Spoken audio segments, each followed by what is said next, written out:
We got stuff percolating on Capitol Hill. We got stuff percolating with Bill Belichick and his young girlfriend. We got a whole bunch of other stuff to talk about as well, especially in my line of work, where RG3 and Ryan Clark have gone nuclear. A lot of stuff to get into. Needless to say, I'm here for it. Stephen A. Smith Show in the house. Let's roll.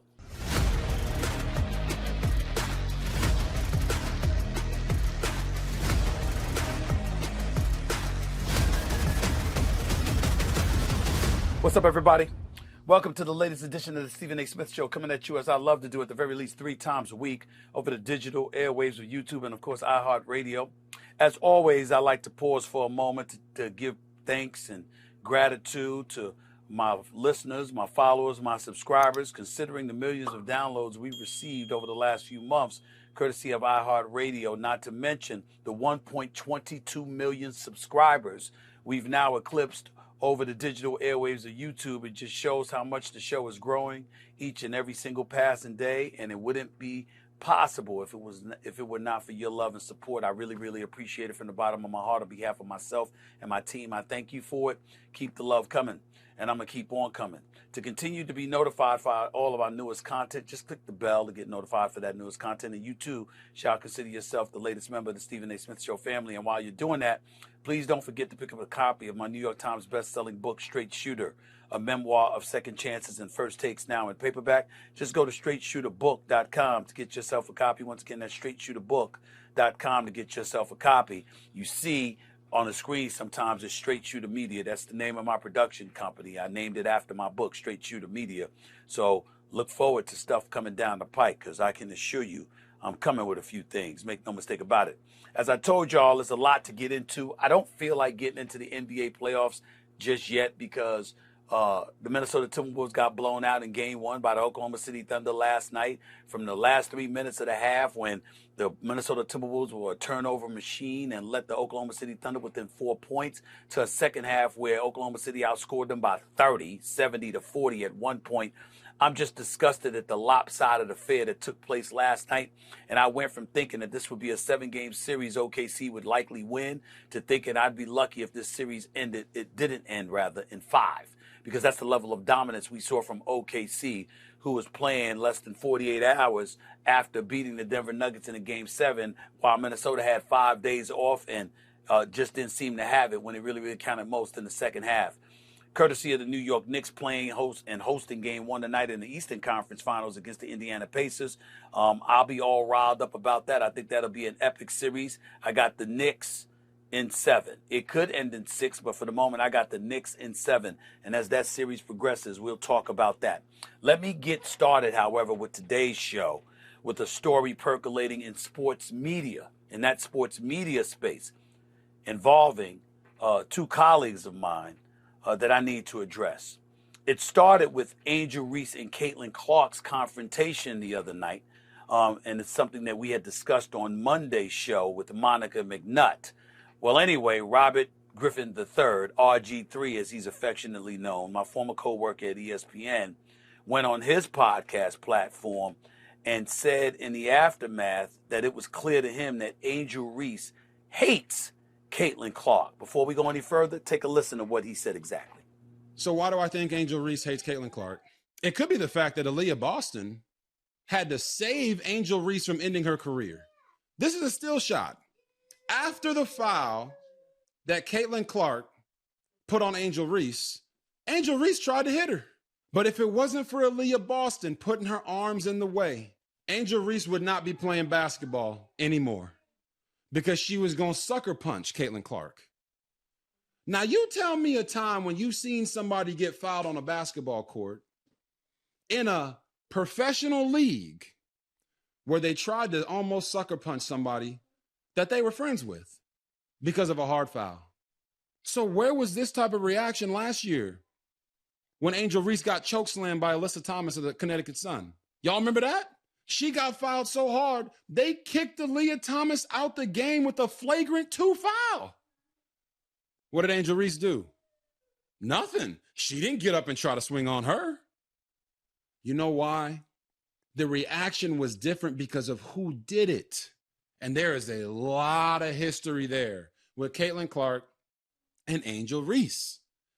You guys remember last year when Angel Reese celebrated Kennedy Carter getting that flagrant foul on the hip check against Caitlin Clark? You remember that? On the sideline, just, yeah, baby, get her, you get her. Who celebrates like that for a flagrant foul on another player if they don't dislike that player? I'll get into RG3's assertion about Angel Reese getting ready to sucker punch Caitlin Clark in a second. But first, I wanted to show y'all Ryan Clark's response to what y'all just heard RG3 say. This is on the Pivot Podcast. Take a look at what Ryan Clark's response was. When RG3 jumps on to the hate train or to the angry train and now follows along with what we saw from Keith Olbermann, what we saw from Dave Portnoy, as they poured on to Angel Reese to make her the villain in Caitlin Clark's heroic or hero story. Right. The one thing we know about RG3 is he's not having conversations at his home about what Black women have to endure in this country, about what young Black women and athletes like Angel Reese have had to deal with being on the opposite side of Caitlin Clark's rise and ascension into stardom. If you're RG3, when is the last time within your household you've had a conversation about what she's dealing with? You haven't been able to do that because in both of your marriages, you've been married to white women. You haven't had opportunities to have those conversations to educate you on what they're feeling, what Black women deal with, what they're seeing when they think of a young Angel Reese. And the whole time that he's mimicking Angel Reese and bobbing his head and moving his neck while he's doing this whole piece, his wife is in the back amening and clapping. And so to me, it's just another situation that now this young lady has to deal with. Whoa, that's a little bit deep, and I'll get into that as well, because some perceive Ryan Clark to having crossed a line there, especially Mr. RG3 himself, who did not take kindly to what y'all just heard, posting another video in response to RC. Take a look. But Ryan, you crossed the line, man. You made it personal and some. I really believe there should be no space in sports media for personal attacks. I've said it before. But certainly personal attacks against wife and children have always been off limits. Ryan, you attacked me and my family in a public forum on a level that shows just how low of a human being you are. You can disagree with me all you want. Challenge my takes, but keep my family and my wife out of it. That's a boundary that should always be respected, man. Always. Ryan Clark personally attacking me and my family because he disagreed with my sports opinion is a bad look for ESPN. It's cowardly, it's spineless, and it's weak. Ooh, I got a problem with the shit that RG3 just said there. And I'll get into that in a second. But not before I read to you what Ryan Clark went right back at him after this and said, quote, bruh, you know what it is with me and you. I saved you the entire season on Monday Night Football. I urged people to let you be you. No matter how corny, how bad a teammate you were, I had your back. You're a phony, bro. One of the worst teammates I ever had, both on the field and in TV. You got to do what you got to do. I didn't attack your wife. I spoke on what you do on social media and TV. Like I said, I met your wife. She seemed like a lovely lady that was worth more than the color of her skin. You be good, bro.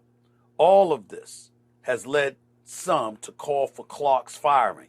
Some of those wondering aloud if Clark would still be employed if called out a white colleague for marrying a Black woman. First things first. A couple of things. I don't want to hear shit about Ryan Clark being fired. I don't want to hear that.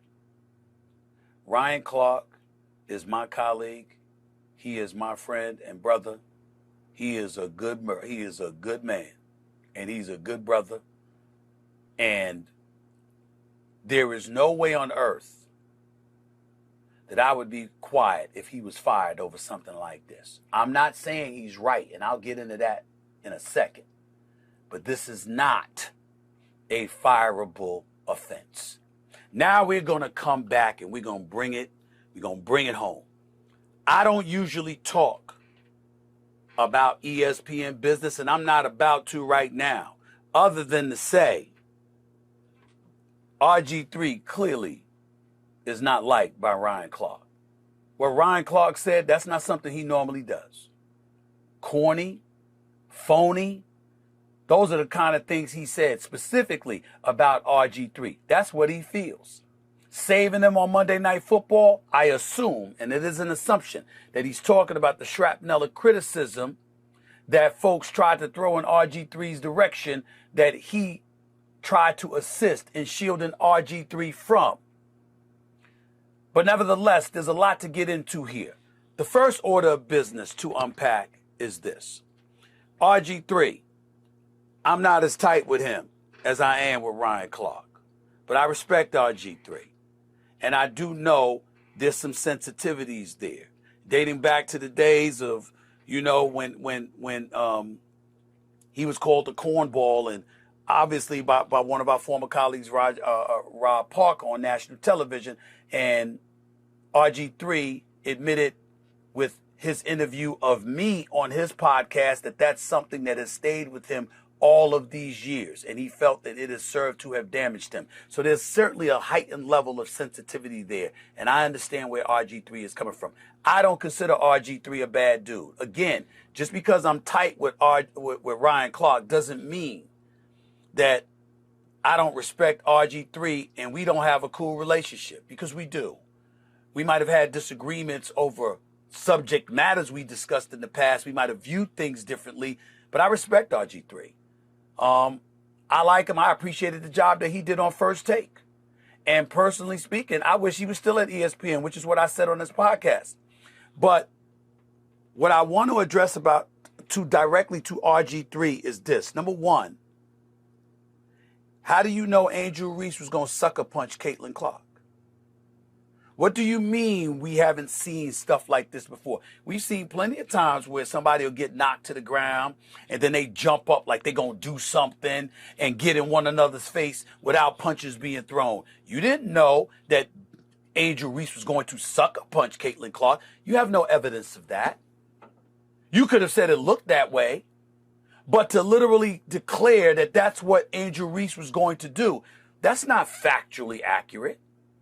So RG3, I think it's important to point that out, because by saying what you said about Angel Reese, that was serving to villainize her in a way that would get a reaction from a black man like Ryan Clark, along with various others, including myself, who didn't want to jump to that conclusion. You are right in terms of, in my opinion, I don't think they particularly like each other. I don't think that Angel Reese likes Caitlin Clark. When you waving a hand in her face when you was beating her for the national title, taunting her. But we have to remember that Caitlin Clark was taunting opponents all the time doing that. So when it was her turn to get her comeuppance, Angel Reese was more than happy to do so when LSU was en route to winning a national title and supplanting Caitlin Clark in Iowa in the process. The very next year, Caitlin Clark came back, and Iowa came back, and they gave it to him. And as a result, LSU went and they fell.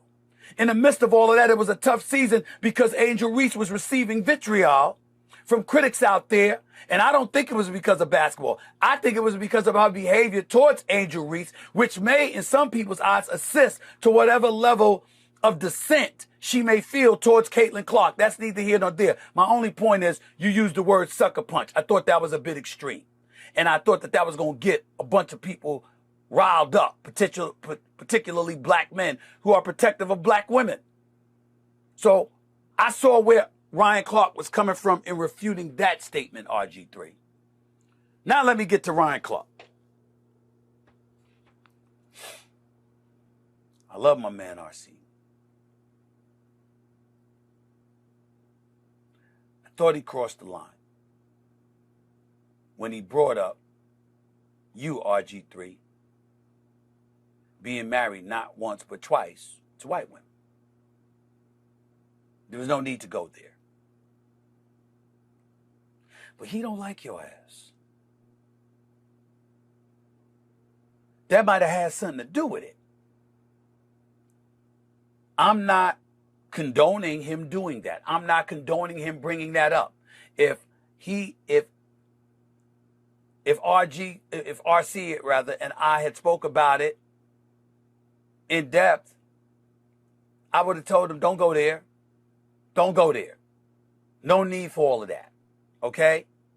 But I want to emphasize something here that's very, very important. RG3, he never attacked your wife. He never attacked your family. He was attacking you. And you know it. Now, that don't make it correct, the mentioning of your wife. I'll concede that. He didn't utter a negative syllable about your wife. He never mentioned your children. So when you say attacking your wife and attacking your family, your children, how did he do that? Ryan Clark did not do that. He talked about you and your behavior. He talked about how you lean towards highlighting her ethnicity. I don't know whether it's true or not. I pay no attention to that stuff. But I know what he said. And what he was saying was that. And he was saying she was much more than the color of her skin. He did in no way denigrate your wife. And he never mentioned your children. Not with what I saw. If anybody out there has an additional clip where you can point to RC attacking or denigrating the wife of Robert Griffin III or his children, show it to me. I didn't see that, RG3. I didn't see that. And why am I bringing that up? Because this is where it comes home, meaning to ESPN, where you worked for years. When you sat up there and you said it's a bad look for ESPN, I guess it's within your right to hit back at RC since you felt hit at yourself. But as somebody who works for ESPN, come on, bro. You know that was some slick shit you was doing, right? Because when you said it's a bad look for ESPN, you know that we work at a place where ESPN's going to be like, what's he talking about? What's a bad look for ESPN? You didn't have to go there. That's between you and Ryan.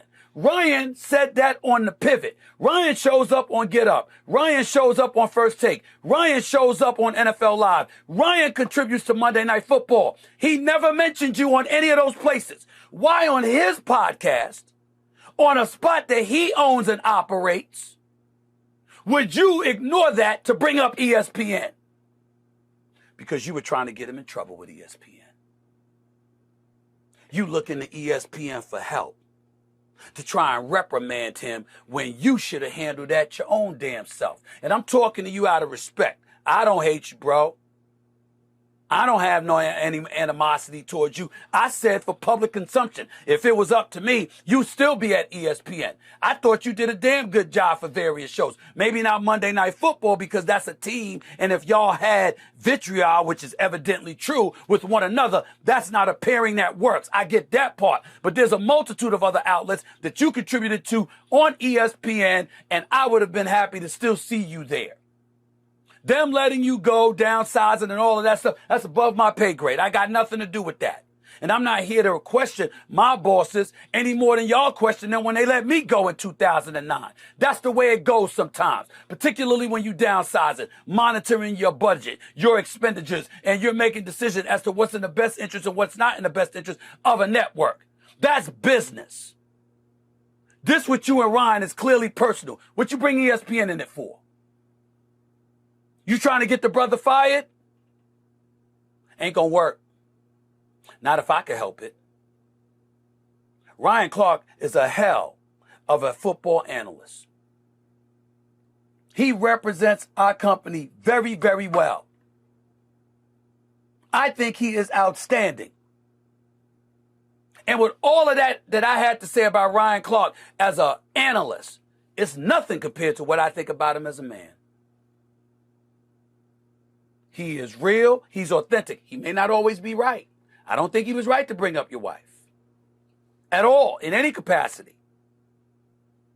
But Ryan's a good brother who cares and does far more good than bad. I'm proud to call him a colleague. I'm proud to call him a friend and a brother. And if you're going to go at him, all I'm asking is be accurate. When did he attack your wife? When did he attack your family? And why are you talking about him and then bringing up it's a bad look for ESPN when he said that on the pivot? He didn't say that on ESPN. What you doing that for? If you got a problem with him as a man and you say keep my family out your mouth, roll up on him and tell him. I promise you he won't be hard to find. I promise you that. He will not be hard to find. Now again, I want to emphasize, you should have never brought up your wife. I would have preferred that he not do that. But he didn't speak against her. And he never mentioned your children that I saw. He mentioned you. He questioned your authenticity, your realness, your genuineness. He was talking about you, bro. You. He was using that as an example to highlight who you are, how you think, and what may shape and formulate your thinking. Now, ladies and gentlemen, that brings us to a different subject. And we don't have to go too deep there. I'm a dude who lives and let lives. I think Ryan Clark is too. I think RG3 is too. And you have a lot of people who don't have a problem with interracial relationships at all, and some who do. And maybe they need to be more advanced in their thinking. Live and let live. But it's not foreign. And it's certainly not foreign for somebody to be of the mindset that if you're going home to somebody of a different ethnicity, whether you're white, black, Asian, Hispanic, or anything like that,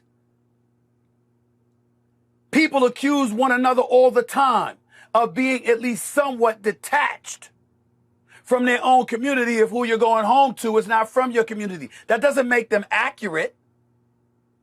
It doesn't make them right. But you know what else it doesn't make them sometimes? Offensive. If he had said something negative about your wife or your children, RG3, I feel you. He was talking about you. And he was talking about the person he sees on social media and a person he has directly worked with to bring ESPN into the equation, to talk about it was a bad look. Seemed to me like you were intentionally looking to the network to get him in trouble instead of dealing with it man to man, you and him. That's my biggest criticism, RG3. Ryan Clark, don't talk about it. Don't even mention his family. Don't even go there. Don't even go there. You don't have to. You bigger than that, which I know you are. And let's move on. It's that simple. People are going to have their beliefs. They're going to have their stigmas. They're going to have their interpretations. It's an opportunity for all of us to educate one another.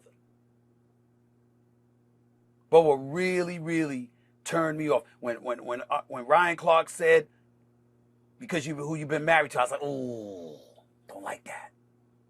Just like when you said Angel Reese was going to sucker punch Caitlin Clark. Oh, I don't like that. That's not true. You don't know that. But that last part, when you said it was a bad look for ESPN, Ryan Clark was on the pivot.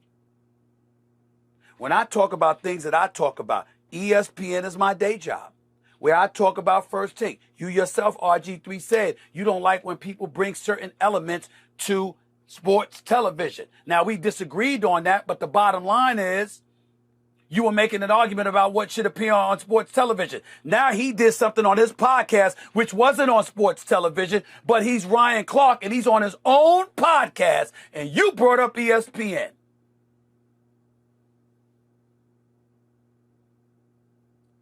Handle it yourself, bro.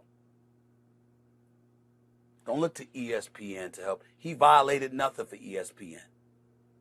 He violated nothing. And for those of y'all out there who's trying to sit up there and bring unwanted attention to Ryan Clark in a way that could ultimately compromise his career at ESPN, I'm letting y'all know in advance. You'll have to come through me.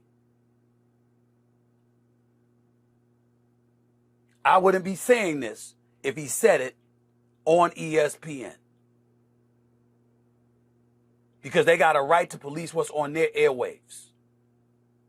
He had a personal opinion about RG3 that wasn't aired on ESPN, that was aired on his own platform, that he has every right to say about RG3. Not about anybody else, meaning the family, his family, but him.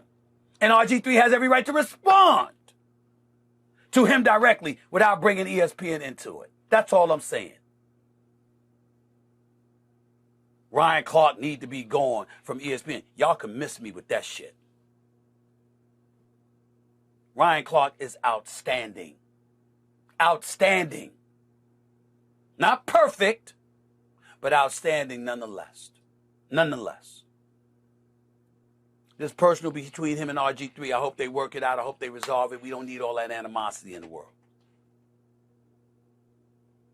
Because in their own way, albeit different ways, I happen to believe both are good brothers. And I'm proud to know both of them.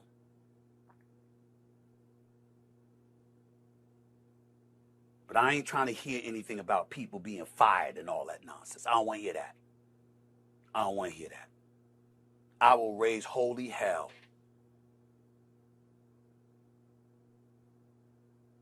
over something like this leading to somebody's loss of a job. I haven't heard anything like that. I can't imagine that would happen. I'm not trying to imply that I know something that I don't know because I haven't even talked to the ESPN about it.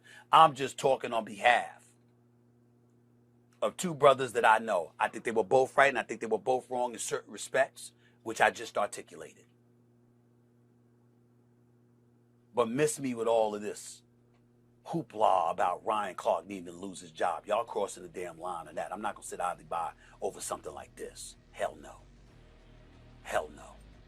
Coming up is Bill Belichick engaged to Jordon Hudson. I'll welcome the man who has been leading the way on reporting about the controversial couple. He's controversial in some people's eyes. The one and only Pablo Torre. He's up next right here on the Stephen A. Smith Show. And later, Megyn Kelly calls Jake Tapper to the carpet for possibly withholding important information about Joe Biden in real time to benefit the sales of his book down the road. I need to get into that too, so don't go away. It's the Stephen A. Smith Show in the house. Be right back.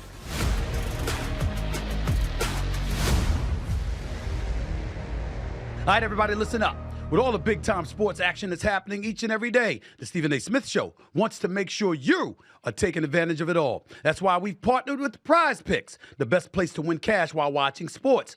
The app is really easy to use. To make a lineup, all you have to do is pick more or less on a few player stats. Choose from any of your favorite players, Luka Doncic, Jimmy Butler, and Zach LaVine, all in the same entry. Then sit back and watch. The list is absolutely endless. You can play Prize Picks in over 40 states, including California and Texas. Best of all, Prize Picks will give you $50 when you play your first $5 lineup. Win or lose, you'll get $50. Just use promo code SAS and download Prize Picks right now. Again, download the app and use code SAS to get $50 instantly after your first $5 lineup. Prize Picks.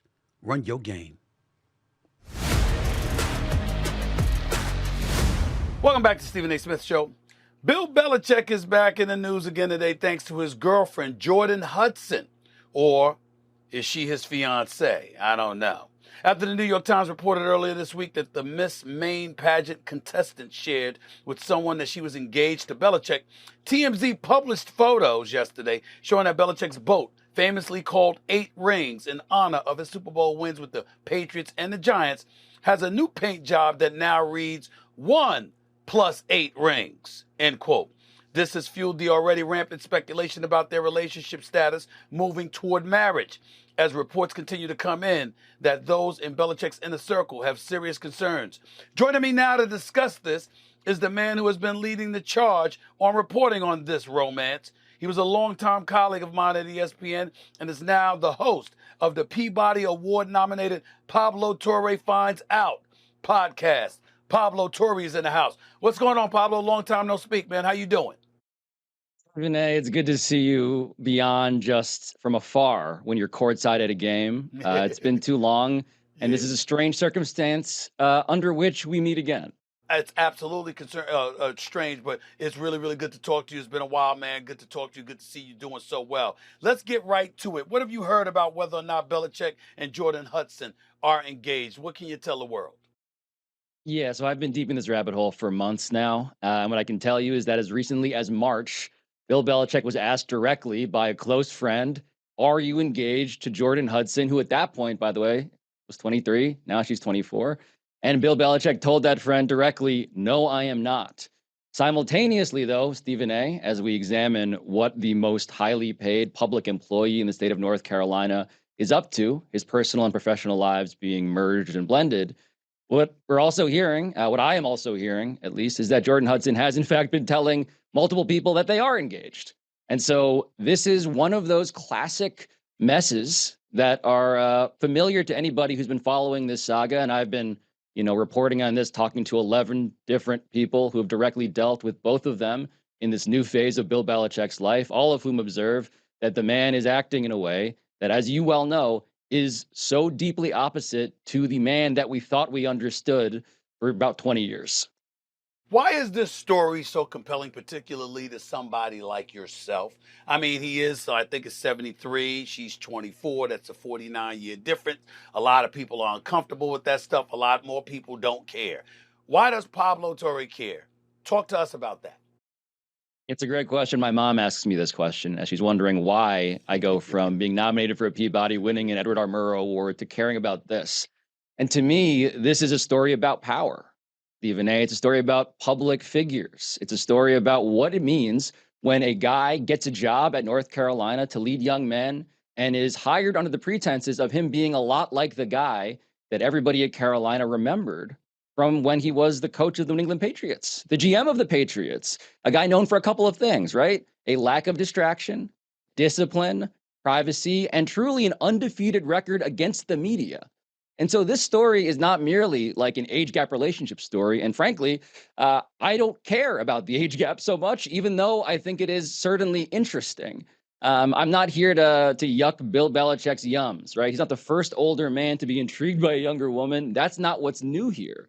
What's new is the fact that we knew this guy in a very distinct way, such that he was one of the most defined characters we've ever seen before, with all of those ways that he defined himself very deliberately and proudly. And now the question is, why is he acting so differently? Who is advising him? And what does it mean that he has handed power to a 24-year-old that he met on a plane when she was 19? I want you to explain how he's acting so differently. I don't see much of a difference. I remember seeing him at Boston Celtics games with a former girlfriend after he had gotten divorced.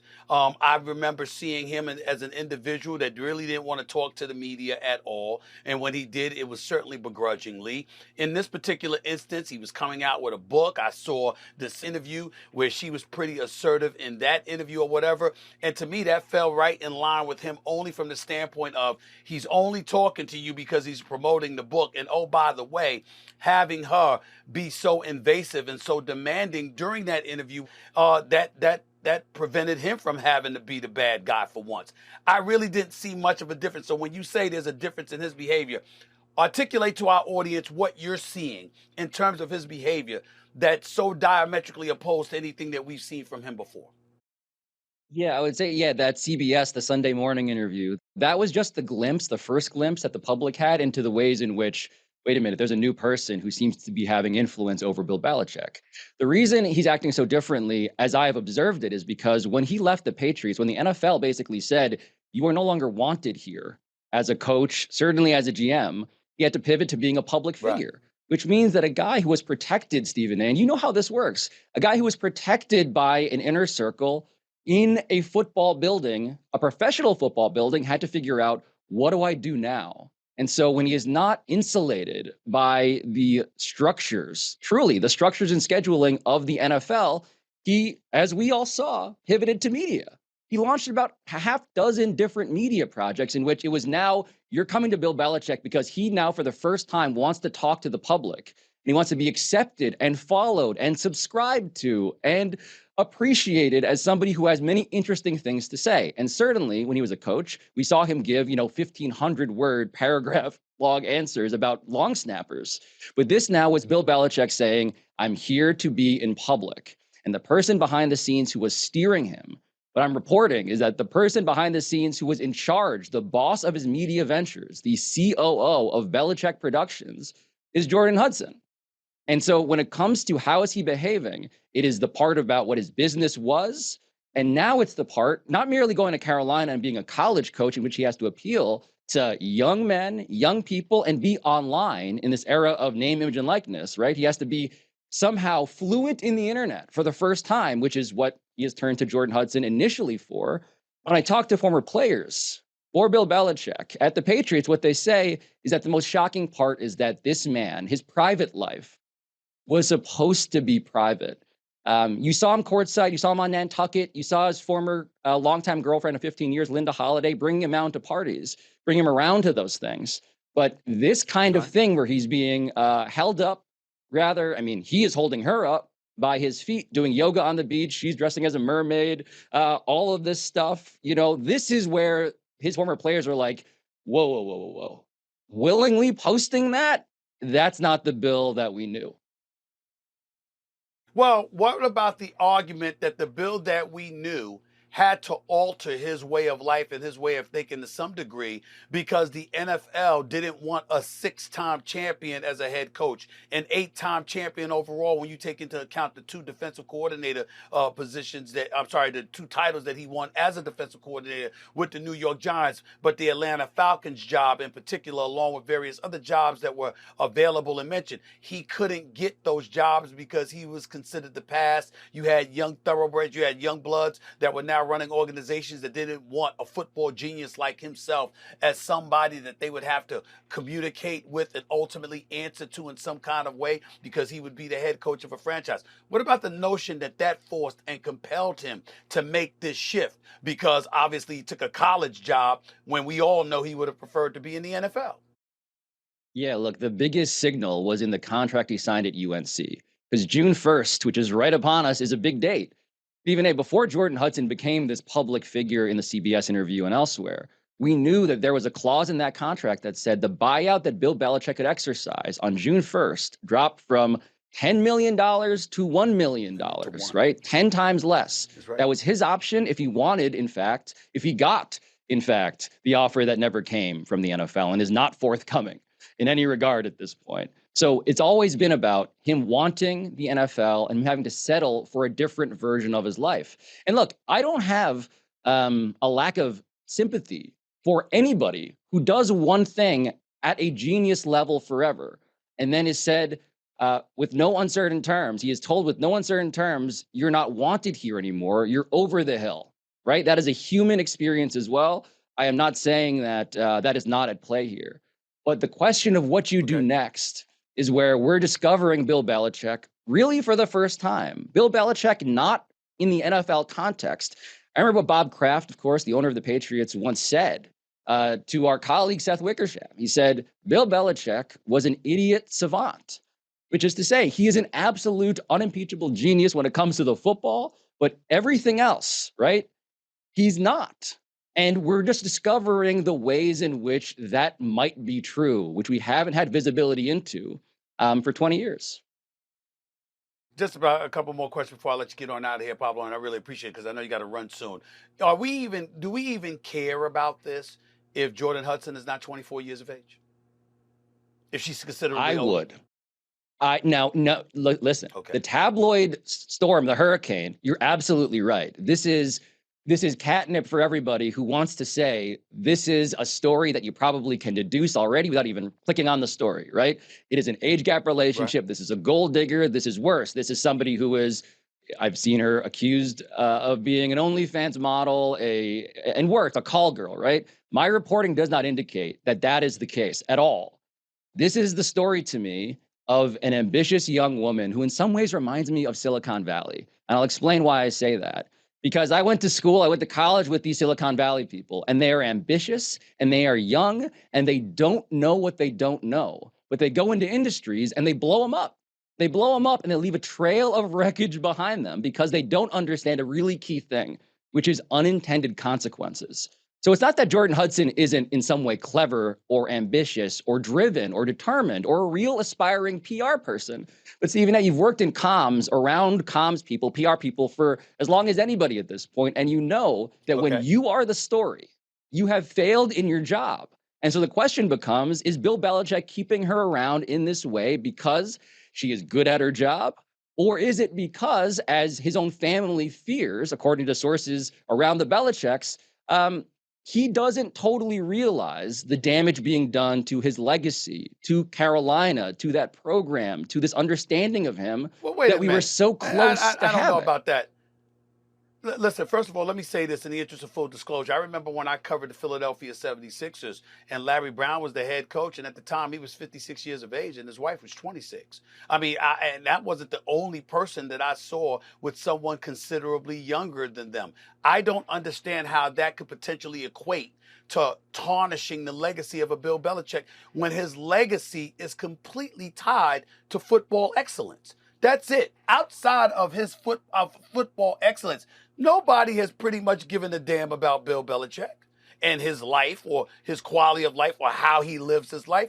All they've ever cared about was what he did on the football field as a coach. So now that he's on a collegiate level instead of a pro level, if he goes to Carolina and win, or whether he wins or loses, that might be a determining factor as it pertains to how his legacy is looked upon. But I don't think his personal affairs with who he chooses to have as a girlfriend or a wife, dare we say, is going to impact his legacy. Is that what you're implying? No, I'm saying that the football stuff on the field, his coaching record, unimpeachable. The decision-making around it has been what's been called into question by everybody. And so when it comes to, look, God forbid we write the obit for Bill Belichick one day. The first paragraph absolutely needs to be around the football. The question is the Carolina experiment right now. And what I'm told from Carolina is that his own inner circle, the higher-ups, the administrators at the university are all saying that Jordon Hudson cannot be involved with our program. She is not welcome in the building. They don't want her around because as there have been records, now public records requests that have shown that she is asked to be CC'd on every single email. She has been spotted in videos on the field. She is his representative, his first lady in lots of ways. It's not merely that this is a younger woman, it's that this is a woman who seeks power and has received it. Okay. And now the question is, how do you deal with that part? Last question. Two parts. Number one, has she been officially banned by the university, or is it just that they don't want her around and they've made that clear, but they're not demanding that she be banned and that she not be around? That's number one. And number two, do you think that Bill Belichick ever coaches a game at North Carolina, or do you think that's a job he walks away from before the season even begins because of all of this stuff involving her? Last word. What I'm reporting, two great questions. What I'm reporting is that number one, there has been, in no uncertain terms, the message from the top of the university to the football program that she cannot be associated with the program anymore. She shouldn't be in the building. She shouldn't be on the field. Now, they have pushed back on that by saying, in a bit of an interesting PR statement sandwich, that Jordon Hudson is not employed by the university. They confirmed that for the first time in response to my reporting, and that she is only involved with Bill Belichick in the personal capacity as his PR representative, but that she is welcome in the building, right? So I cannot speak to how North Carolina maybe adjusted what their messaging was since my report came out. They did not answer my request for comment, nor did they fulfill my public records request on that front. But the second question about whether he makes it a game, my suspicion right now is that the way he is handling his press tour indicates, in which he says to Michael Strahan, he says, to Christine Williamson at the ACC meetings. He says it to Ryan Clark, our colleague, right? He says she is off to the side. This is only personal. This is not football.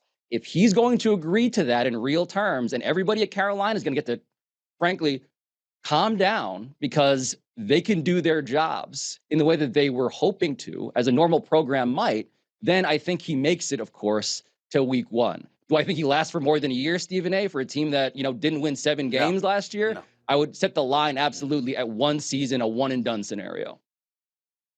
So would I, especially since he's got the $1 million buyout, because I think an NFL team could potentially come calling, especially if he's successful at North Carolina and that $1 million buyout as opposed to being $10 million. I think it's something that is doable, and I think that he'll return to the NFL. Pablo Torre, appreciate you, man. Thank you so much for taking time out of your busy schedule. I know you got to run, so get on out of here, and thank you again. Anytime, Stephen A., anytime. All right. One on Pablo Torre. He's doing a good job, obviously, covering this story. I mean, for me personally, ladies and gentlemen, to each his own. When I thought about his personal life, I'm like, damn, if it's consensual, she's an adult, he's an adult, ain't my cup of tea going with somebody that damn young, but that's his thing, that's his thing. Like I said, I've covered numerous executives, coaches, etc., that messed around with people considerably younger than them. I don't think that, this is something that could potentially affect his legacy. What I will say, however, is this. It is interesting that she's his PR representative, because that is him empowering her to some degree. When she kept interfering, with the questioning to Bill Belichick during that interview, it's one thing. I know that she's his girlfriend. It's one thing for people to look at her and say, hey, as his girlfriend, look at how invasive she was. It's another thing entirely when you're his PR rep, because I've seen many PR reps conduct themselves that way during interviews. I've seen PR reps stop interviews from people when they didn't like the line of questioning. So that does change things a little bit. I didn't realize she was his PR representative. No matter which way you slice it, the man is older, he's divorced, he's got 3 kids, he had a girlfriend for a while, and then they broke up with her, and now he's doing this. In the end, it is entirely possible that Bill Belichick may have the last laugh, because he's happier than a pig in mud than most of us. Some would say that, if indeed it ends up going to that point. I don't know. And to be quite honest with you, I don't give a damn. All I care about is what he's doing. He ain't breaking any laws. All right, and he's not committing any crimes, and they're in a consensual relationship. That's their damn business. What I care about is how he's going to look coaching the Carolina Tar Heels as head coach on a collegiate level, and whether or not he's going to ever get back into the NFL as a head coach, because he's not somebody that deserved to be without a head coaching job. Think about the teams that would be better off in the National Football League if Bill Belichick was coaching them, as opposed to some of the other coaches that they have to answer to. I'm just saying. Coming up, Jake Tapper himself of CNN is facing a lot of questions about his newly released book on the Biden administration, including from Megyn Kelly. Are the questions fair? Lord, you'll see what I'm talking about. Plus, Marco Rubio butts heads with Democrats over Trump's foreign policy, and I've got some thoughts on that as well. All of that coming up next, right here on the Stephen A. Smith Show. Don't go away. Welcome back to Stephen A. Smith Show. After a long build-up of promotion and leaked excerpts, a new book by journalists Jake Tapper and Alex Thompson is shedding new light on the cognitive decline of former President Joe Biden. The book, entitled Original Sin, depicts alleged attempts by the president's family and close aides to shield his mental lapses from the public.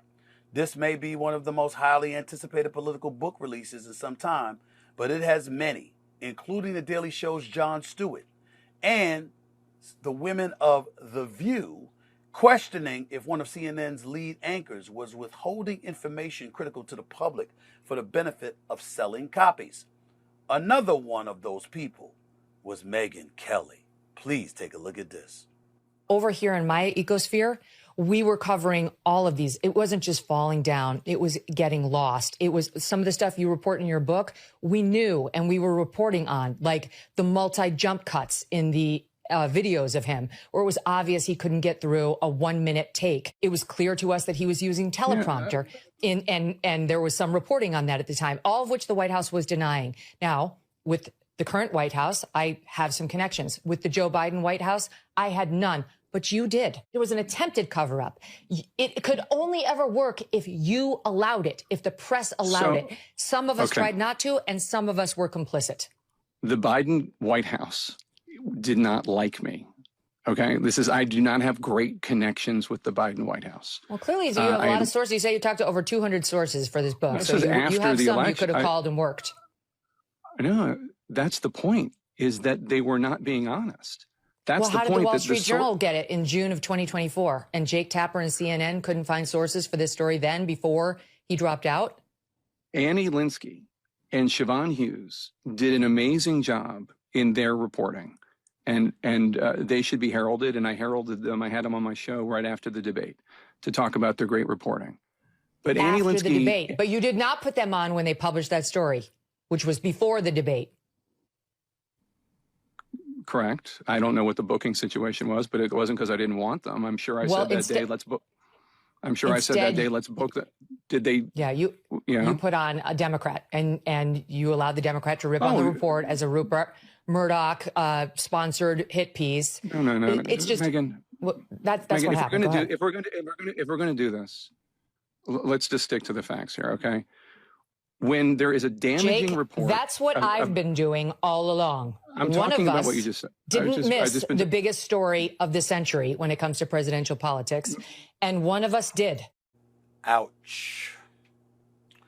Let me say this, ladies and gentlemen, just as an aside. I've been a guest on Megyn Kelly's show at least a couple of times. I'll probably be back on in a week or so. You don't say to Megyn Kelly, let's stick to the facts. I've seen her on Real Time with Bill Maher. I saw her there. I've been watching her for years. I respect the hell out of that woman. She does not play. She does not pull punches. She gives you facts. She lives on them. And on top of it all, when there are personal relationships involved, as was the case with Pete Hegseth, en route to him becoming our Secretary of Defense, she was very transparent about her relationship with him. She does not play. She is not a joke. She is legit. I respect the hell out of that woman. I really do. And to say, let's stick to the facts, I would like to say Jake Tapper was in trouble then, but it was actually before then. But certainly at that particular moment in time, he's supposed to be coming on this show soon. I hope I do half as good of a job as she did, because she had it all. The fact remains that there were people who had come on CNN, who had appeared on Jake Tapper's show, like Laura Trump did. And he summarily dismissed them, which he openly admits.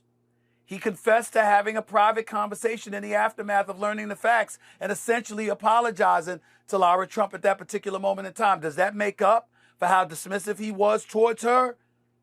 I don't know.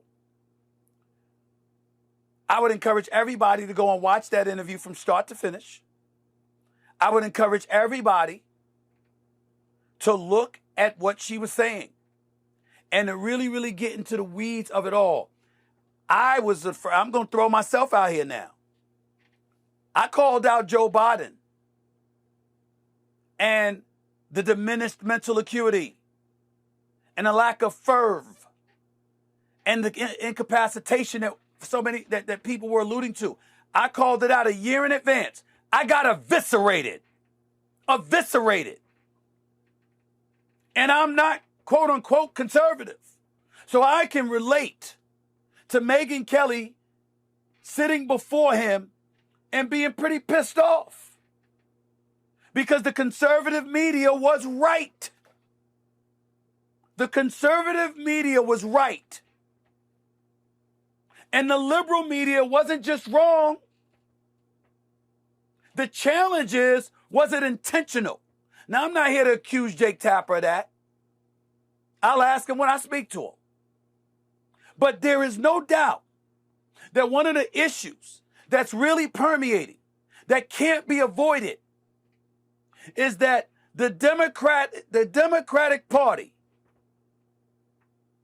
was demanding that you flow with and you vibe with what they wanted you to. And if you didn't, they were ready to have your ass canceled. Which is why you had so many people lamenting cancel culture. Which is why you have somebody like me, Vinny, from the PBD podcast. Love you, bro. Love you. But this is why you have people like me saying, yo, we're pretty ticked off because those are not things we knew. And when you see the Democrats engaging in a level of duplicity that you don't like, you're offended by it. Now, somebody like him would say, well, we were there with Trump all along. Well, that sounds like a loyalty to Trump instead of a loyalty to America. Just because that's your dude and you were vibing with him don't mean you knew factually and definitively that there was truth being told about the Democrats that the rest of us were oblivious to. Megyn Kelly came to find that out, along with others. My man Sean Hannity says religiously, hey, liberal media is dead.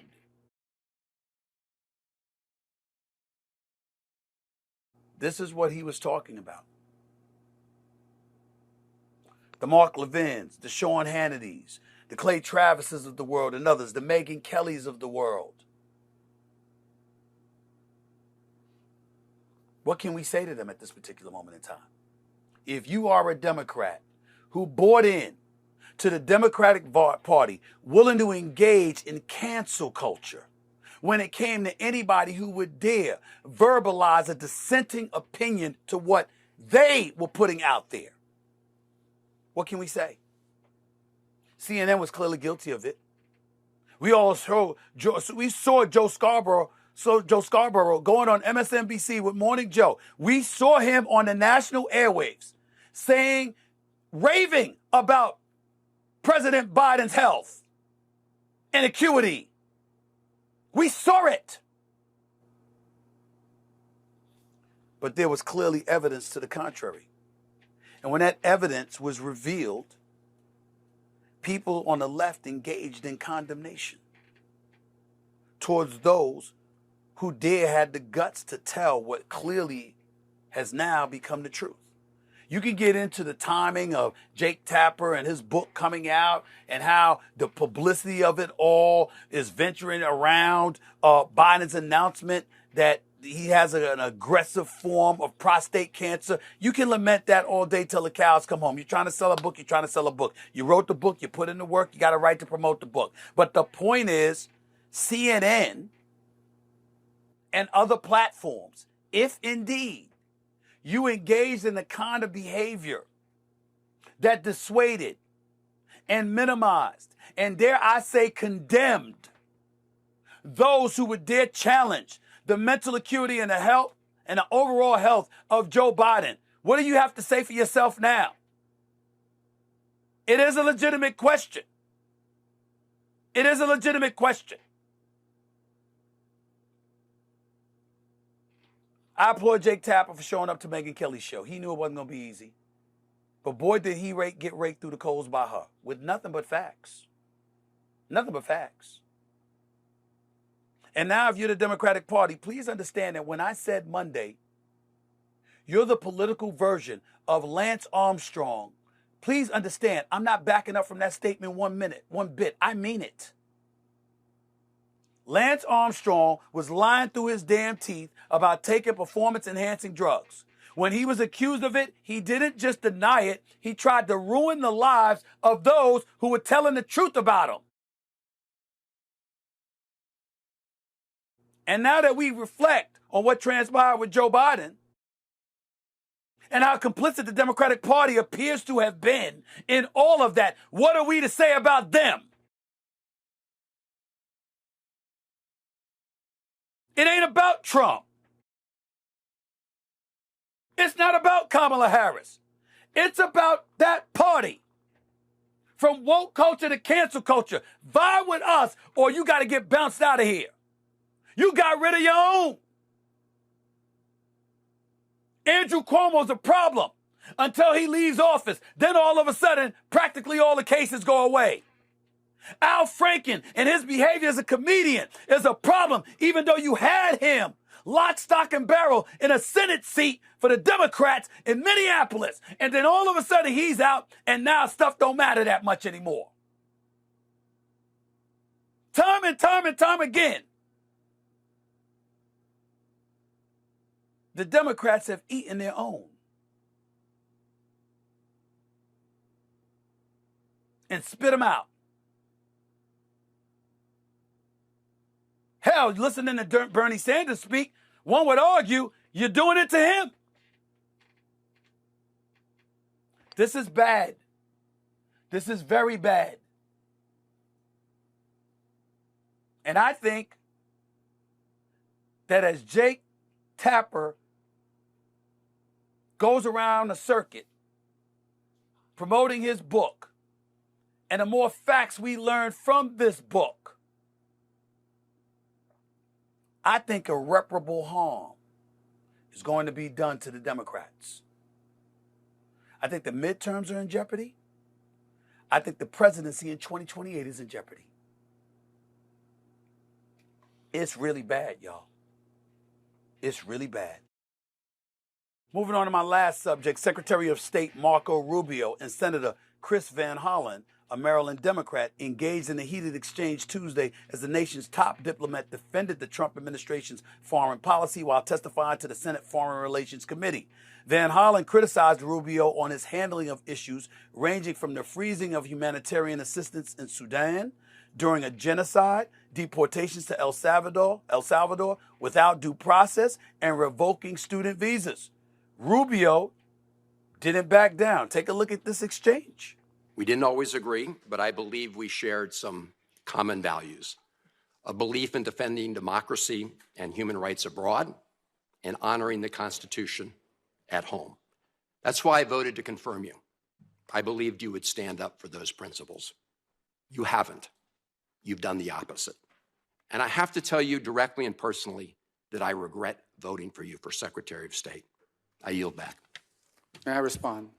You may sit. Well, first of all, your regret for voting for me confirms I'm doing a good job. First of all, I'm actually very proud of the work we've done with USAID. For example, I don't regret cutting $10 million for male circumcisions in Mozambique. I don't know how that makes us stronger and more prosperous as a nation. I don't regret psychosocial support services. I raised Sudan, Mr. Secretary. Can I respond, Senator, I'd ask you to suspend. You had 7 straight minutes of I chose to railing on- use my time that way, Mr. Chairman. That's my right to Please use my suspend time that way. Secretary Rubio. Well, I can go on. I mean, there's other things here. We spent $227,000 for Big Cat's YouTube channel from USAID. We spent $14 million for social cohesion in Mali, whatever the hell that means. So I can go on and on. I got the list here, and there's more. I didn't even bring the whole list. In the case of El Salvador, absolutely.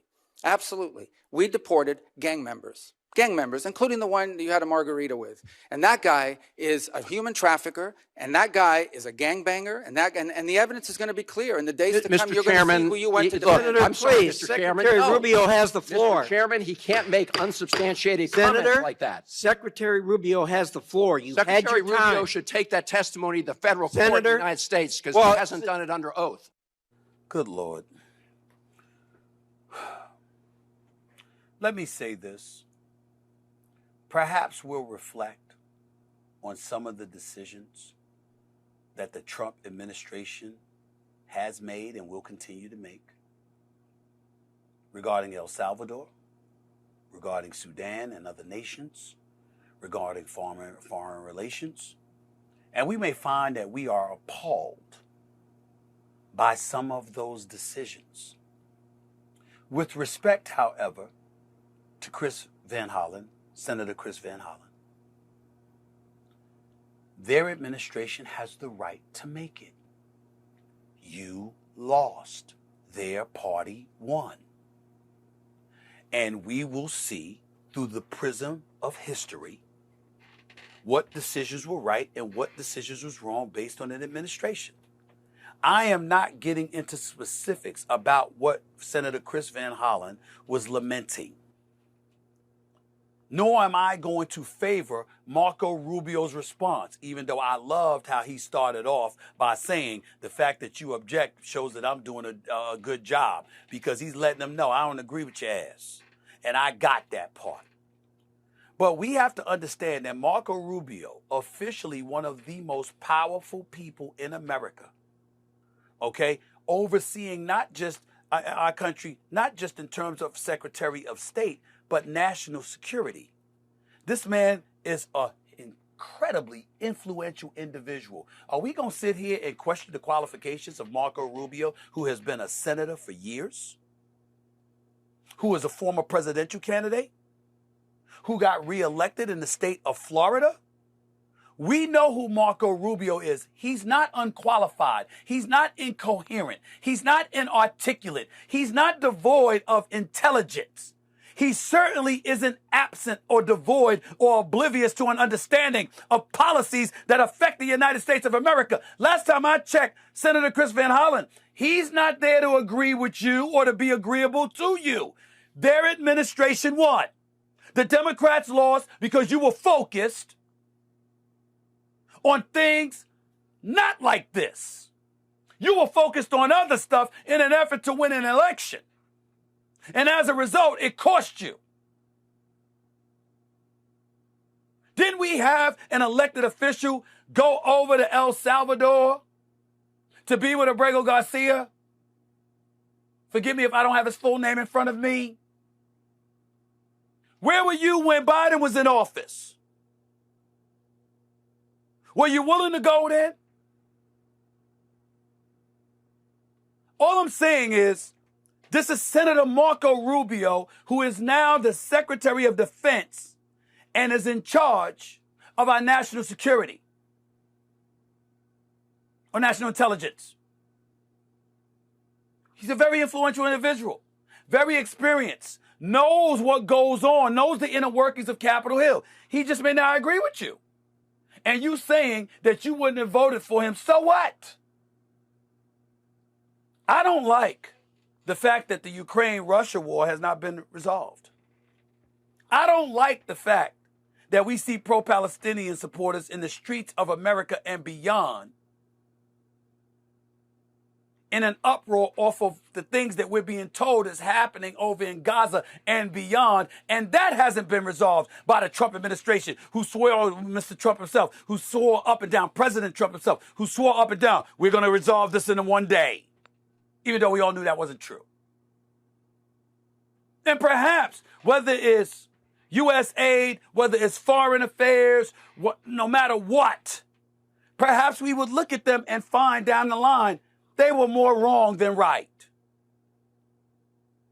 But I love how we act like when we lose an election, you got the right to try to dictate what the winning party and the winning administration elects to do. That's why they're in office and you are not.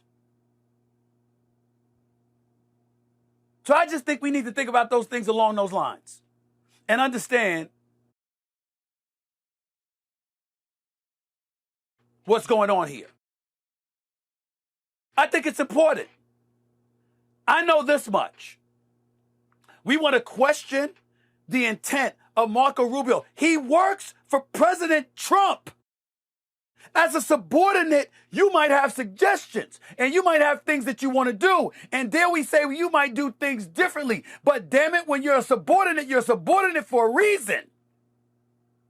He's the boss. President Trump is the boss.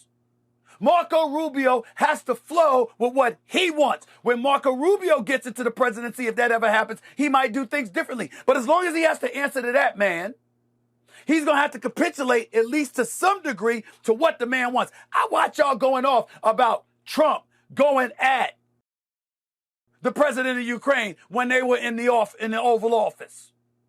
What's Marco Rubio supposed to do? Stand up and go off to the president right in front of the cameras? Y'all are reaching. When you're the subordinate, you can make suggestions. But ultimately, you have to capitulate to the person in charge. Period. Y'all know that, which makes what was going on yesterday or the other day with Van Hollen grandstanding. And getting back to Jake Tapper, here's what I will say. Based purely on the Megyn Kelly interview, not knowing anything else at this particular moment in time, because I haven't read the book, obviously. If all of these assertions are true, it's going to be real interesting to watch the fallout directly involving Jake Tapper. Because other people have been let go for what some would surmise as less. Feel me? I'm just saying. It's going to be real interesting to watch what happens. That's it for this edition of the Stephen A. Smith Show. I got to get on out of here, but I'll holler at y'all in the next couple of days. Until then, peace and love, everybody. Be safe. God bless.